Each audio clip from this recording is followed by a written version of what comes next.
नमस्कार. मी भाऊ तोरसेकर. तुम्ही बघत आहात प्रतिपक्ष. मित्रांनो, कधी कधी आपण जे काही डावपेच खेळायला जातो ते आपल्याच अंगाशी येतात, अंगलट येतात. आणि मग त्याची किंमत इतकी भयंकर पडते की कपाळावर हात मारून घेण्याची पाळी येते की हा उद्योग सांगितला होता कोणी, आपण हे केलं नसतं तर बरं झालं असतं ना. निदान हे सगळे डावपेच कारस्थान शिजवण्याच्या आधी आपली जी परिस्थिती होती ती याच्यापेक्षा बरी आहे. हे कारस्थान शिजवून अंमलात आणल्याचा तोटाच अधिक झालं असं म्हणायची वेळ आपल्यावर येते. आपण कधी कधी मराठीत म्हणतात ना, केले तुका झाले माका. म्हणजे काय असतं की तुम्हाला घातपात व्हावा, तुमचं नुकसान व्हावं, म्हणून मी काहीतरी मोठं अगदी षडयंत्र रचतो आणि ते यशस्वी केल्यानंतर किंवा ते राबवल्यानंतर नुकसान माझंच होतं. म्हणजे नुकसान तुमचं करायचंय, पण मी जे काय करून बसलोय त्याच माझंच नुकसान होतं. आणि नेमकी अशी अवस्था आज काँग्रेस पक्षाची झालेली आहे. राहुल गांधींच्या काँग्रेस पक्षाची अवस्था केले तुका झाले माकाशी झाली आहे. याचं कारण असं की जर मोदी सरकारला त्रास देण्यासाठी उपराष्ट्रपती जगदीप धनखड यांनाच भाजपच्या विरोधात चिथावण्यात येऊन उभे करण्याचे जे डावपेच काँग्रेसचे महान चाणक्य जयराम रमेश यांनी खेळले आणि पुढे जे काय झालं ते जर केलं नसतं तर मग राहुल गांधी किंवा काँग्रेस यांच्या नेतृत्वाखालची जी इंडी आघाडी आहे, INDIA नावाची, ती सगळीच्या सगळी कशी मोदी विरोधात भाजप विरोधात आहे हे एक हा भ्रम होता, देखावा होता. तो देखावा कायम राहिला असता की जो भाजप बरोबर नाही, जो NDA बरोबर नाही, तो आपोआपच राहुल गांधींच्या मागे आहे, राहुल गांधींच्या इशाऱ्यावर चालणार आहे. आणि जे काय लोकसभेत असेल, विधानसभेत असेल, आपल्या परीने धुमाकूळ घालून मोदी सरकारला सतवण्याचा खेळ आहे, तो चालू राहिला असता. तो देखावा तसा चालू राहिला असता.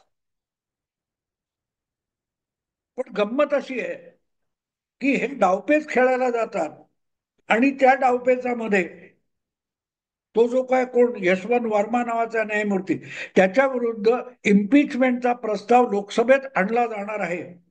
असं असताना काँग्रेसच्या काही सदस्यांच्या गुपचूप सह्या घेऊन राज्यसभेचे सभापती असलेले उपराष्ट्रपती जगदीप धनखड यांना परस्पर तो विश्वासात घेऊन हा प्रस्ताव मंजूर करून घ्या आणि स्वीकारा, म्हणजे मोदी सरकारची गोची होईल. हा जो काय डावपेच खेळून मोदी सरकारला, पंतप्रधान मोदी किंवा गृहमंत्री अमित शहा आणि भारतीय जनता पक्ष यांना बुचकळ्यात टाकायचं, अडचणीत आणायचं, हे जे काय डावपेच खेळले गेले की तुम्हीच निवडून आणलेला तुमचा उपराष्ट्रपती आणि राज्यसभेचा सभापती, त्यालाच आम्ही तुमच्या विरोधात कसा उभा केला. हे जे काय डावपेच खेळायला गेले होते ना अतिशहाणे जयराम रमेश आणि तत्सम लोक, त्यांना काही तासाच्या आत मोदी सरकारने पाणी पाजलं. आणि केलं काय, तर संसदेचा पहिला दिवस असताना सुद्धा उपराष्ट्रपतींना तडकाफडकी आपल्या पदाचा राजीनामा द्यायची पाळी आली. आणि तो त्यांनी राजीनामा दिल्यानंतर सगळ्यात जास्त पळापळ झाली असेल ती इंडी अलायन्स मध्ये झाली, काँग्रेसच्या कोटात झाली. आणि मग हात झटकायला सुरुवात, याच्यात आमचा काय संबंध नाही, हा तर त्यांचा राष्ट्रपती होता, त्यांच्या पक्षाने उमेदवारी दिलेली, त्यांनीच निवडून आणलेला, वगैरे वगैरे वगैरे. ही सफाई देताना काँग्रेसच्या नाकात दम आला. पण मुळात असले डावपेच खेळण्याची गरज आहे का? मोदीला हरवण्यासाठी अतिशय सोपा मार्ग आहे की तुमची संघटना अधिक मजबूत करा. करोनाला हरवलं कसं? करोनावर, त्या इतक्या भयंकर रोगबाधेवर आपल्या देशाने किंवा जगातल्या सगळ्या मानवी समाजाने मात कशी केली? आपलं शरीर अधिक निरोगी केलं, त्यासाठी वेगवेगळ्या देशांनी, आपल्याही देशांनी वॅक्सिन बनवले, ते टोचलं, त्यातून रोगप्रतिकारक शक्ती आपल्या शरीरामध्ये जास्त निर्माण केली आणि करोनाला हरवलं ना. पण करोनाला हरवण्यासाठी प्रत्येक माणसाचं शरीर अधिक सशक्त आणि त्यातली रोगप्रतिकारक शक्ती बलदंड करण्यात आली, त्यातून करोनाचा पराभव झाला. करोनाशी लपंडाव खेळून नाही, सोशल डिस्टन्सिंग, मास्क या पद्धतीने श्वासातून येऊ शकणारा रोग, त्याच्या सगळे रोग अडकायचे मार्ग अडवण्यात आले, रोखण्यात आले आणि आपली प्रतिकारक शक्ती जपायची, वाढवायची हा मार्ग चोखण्यात आला. करोनाशी घातपात करायला जाणं असं शक्य असं का नाही. तुम्ही मजबूत असाल तसं मोदींना हरवणं किंवा भाजपला हरवणं अवघड नाहीये. जसं भाजपने 70-80 वर्षापासून सशक्त असलेल्या काँग्रेस पक्षाला पराभूत करून दाखवलं, त्याच मार्गाने भाजपला पराभूत करणं शक्य आहे, काय अवघड नाहीये. तुम्ही तुमची संघटना माना, हळूहळू ती संघटना वाढवा, त्यातून नवं नेतृत्व उभं करा, जनमानसापर्यंत पोहोचा, तळागाळापर्यंत पोहोचा. त्यातून भाजप उभा राहिला नाही. 1984 मध्ये लोकसभेत इंदिरा हत्येनंतर अवघ्या 2 जागा भाजपच्या आल्या होत्या. 9-10% मतं होती. तिथून आज 40 वर्षानंतर भारतीय जनता पक्ष 37-38% मतं आणि 240 जागांपर्यंत पोहोचला असेल. तर तो असं क्रमाक्रमाने छोटी छोटी पावलं टाकत, आपल्या पायातली ताकद वाढवत, दमदार पावलं टाकत सत्तेपर्यंत आलाय. घातपात करून नाही आला. एक एक राज्यामध्ये आजही बंगालमध्ये तरी थोडी ताकद आहे, पण केरळ किंवा तमिळनाडू सारख्या राज्यामध्ये भाजप कमालीचा दुबळा पक्ष आहे. आंध्र असेल, तेलंगणा असेल, भाजप हा कमालीचा विकलांग दुबळा पक्ष आहे. पण तिथेही नजीकच्या 2-3 निवडणुका, लॉंग टर्म प्रोग्राम किती आहे बघा. आपली संघटना वाढवत जा, आपला मतदार वाढवत जा, हे करत करत आला ना. त्यासाठी तुमचाच माणूस फोडायचा, तुमच्याच विरुद्ध उभं करायचा, ही कारस्थानं उपयोगाची नसतात. ती कारस्थानं पेलण्या इतके तुम्ही सुद्धा सशक्त असावे लागतात. शिवसेना फोडून एकनाथ शिंदेना मुख्यमंत्री करताना 105 आमदार आपले त्यांच्या मागे उभं करण्याची क्षमता भाजपमध्ये होती. जगदीश धनखड या उपराष्ट्रपतीला किंवा राज्यसभेच्या सभापतीला भाजप विरुद्ध उभं करताना त्यात काय गडबड झाली तर ते पेलण्याची ताकद काँग्रेसकडे होती का? नव्हती. आणि म्हणून ते षडयंत्र करून साधलं काय? साधलं काय? भाजपचं काही नुकसान झालं नाही. याचं कारण धनखड गेले आणि त्यांच्या जागी नव्या उपराष्ट्रपतीची निवडणूक जाहीर झाली आणि ती निवडणूक जिंकण्याची ताकद भाजप विरोधी आघाडीमध्ये आहे का? साधी सरळ गोष्ट आहे की वेळ आली तर धनखडना हटवून आपला नवा उपराष्ट्रपती मोदी किंवा शहा आणू शकतात, याचा विचार आधी करायला पाहिजे होता. की धनखडना फोडतोय आपण, धनखडांच्या प्याद्यावर विश्वास ठेवून आपण हा गेम करतोय, पण नाही झालं तर धनखडना मोदी अगदी उपराष्ट्रपती असून सुद्धा हटवू शकतील याचा विचारच केला नव्हता.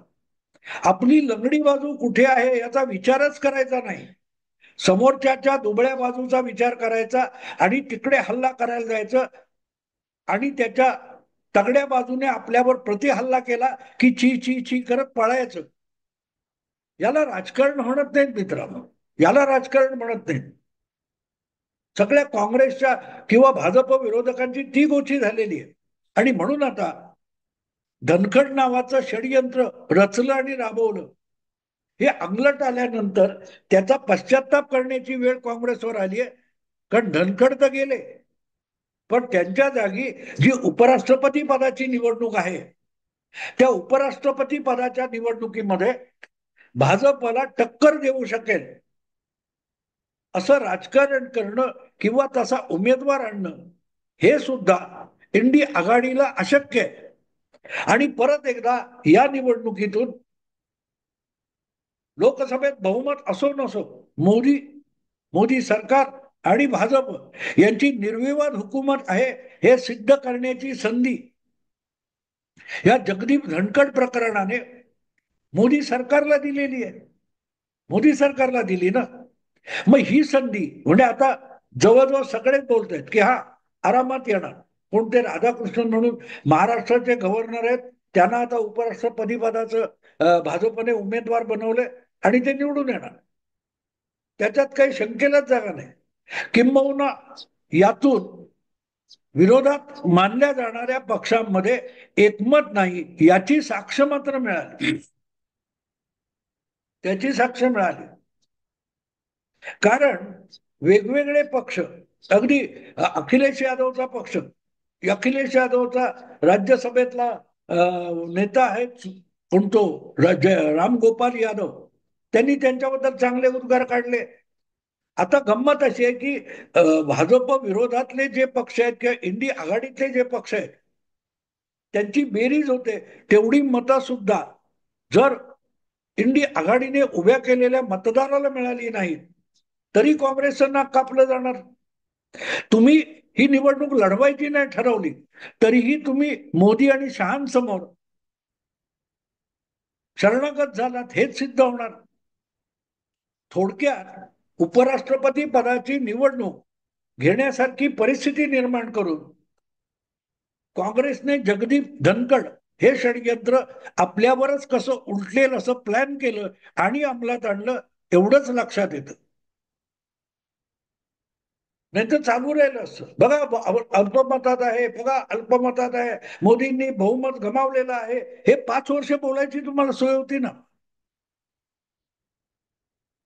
पण नुसतं लोकसभेत मित्र पक्षांच्या मदतीने आणि नितीश नायडूंच्या मदतीने सरकार चालवलं जातं असं तुम्ही म्हणता. विषय तेवढ्यावर राहिला नाही. विषय कुठपर्यंत आलाय बघा आता, की उपराष्ट्रपती पदाची जी निवडणूक आहे त्या निवडणुकीमध्ये जो उमेदवार भारतीय जनता पक्षाने एनडीए तर्फे पुढे केलाय आणि ज्याला एनडीएतल्या सगळ्या पक्षांनी मान्यता दिली आहे, हा उमेदवार म्हणजे राधाकृष्णन हा थेट आरएसएसच्या स्वयंसेवक आहे. तसे मोदी असोत किंवा शाह असोत ते पण आरएसएसचे स्वयंसेवक आहेत. पण निदान काही पदांवर ज्यांचा थेट आरएसएसचे संस्कार नसलेले नंतर भाजपात आलेले आहेत आणि आरएसएसचे मूळचे नाहीत अशांनाही संधी देण्याचा जो प्रयोग मोदी करत होते तो प्रयोग थांबवायला आणि सगळ्याच्या सगळ्या शासन यंत्रणेवर आरएसएसची खाप पडेल अशी माणसं महत्वाच्या मोक्याच्या पदावर आणायला हातभार कोणी लावला? काँग्रेसने लावला. जगदीप धनखड हे कधीकाळी काँग्रेसमध्ये होते, जनता पार्टीत होते, जनता दलात होते, भाजपत ते आले, ते उतार वयात आले आणि एक शोभेचं पद म्हणून त्यांना दिलेलं होतं. आणि ते आरएसएसचे स्वयंसेवक कधीही नव्हते. म्हणजे जे उठसूट तुम्ही आरएसएस विरुद्ध बोलता, आरएसएस सगळं बळकावत चाललंय, आरएसएस सगळं बळकावत चाललंय, तर धनखड सारखी माणसं ही आरएसएसची नाहीत ना. मुळात आरएसएसची नाही. तो हेमंत बिश्वा शर्मा आरएसएसचा नाहीये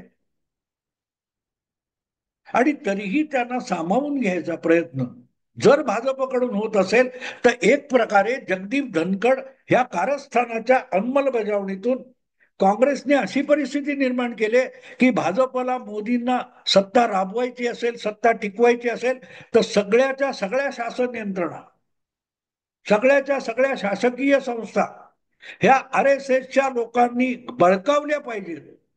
दुसऱ्या कोणावरही विश्वास ठेवू नका. भाजपला हिंदुत्वाचं राजकारण करायचं असेल तर मग नुसतं हिंदुत्व मानणारे नाहीत तर कडवे आरएसएसच्या संस्कारात वाढलेले लोक आहेत, त्यांना प्रत्येक मोक्याच्या ठिकाणी आणून बसवा. ही परिस्थिती धनखड षडयंत्राने निर्माण केली आणि म्हणून म्हटलं की तुम्ही जो डाव खेळलात तो तुमच्यावरच उलटला, केले तुका झाले माका. धनकड हा तुमच्यासाठी एक आशेचा किरण होता. कधी ना कधीतरी कुठे ना कुठेतरी मोक्याच्या क्षणी मोदी सरकारला आणि भाजपला तोंडगशी पाडू शकेल असा मोहरा राज्यसभेचा उपसभापती म्हणून तुमच्या हातात होता. जे काम हमीद अन्सारी यांनी 2014 पासून 2017 पर्यंत केलेलं होतं, कारण ते काँग्रेसने उपराष्ट्रपती पदावर बसवलेले होते आणि राज्यसभेत भाजपला बहुमत नव्हतं, तेव्हा मोदी सरकारची कोंडी करायला राज्यसभेचा सभापती म्हणून उपराष्ट्रपती असलेले हमीद अन्सारी हे उपयुक्त ठरले होते. आज भले धनकड यांना भाजपने त्या पदावर आणून बसवलेलं असेल, पण ते भाजप काँग्रेसच्या आहारी गेले असेल तरीही मोक्याच्या क्षणी त्यांचा उपयोग करून घेणं शक्य असताना त्यांची हकलपट्टी होईल इतक्या टोकाला जाणारं कारस्थान रचून काँग्रेसने साधलं काय? काँग्रेसने एवढंच साधलं की तुम्हाला प्रत्येक मोक्याच्या ठिकाणी आणून तुम्ही RSSचा माणूस बसवा, जो तुम्हाला प्राण गेला तरी दगा देणार नाही.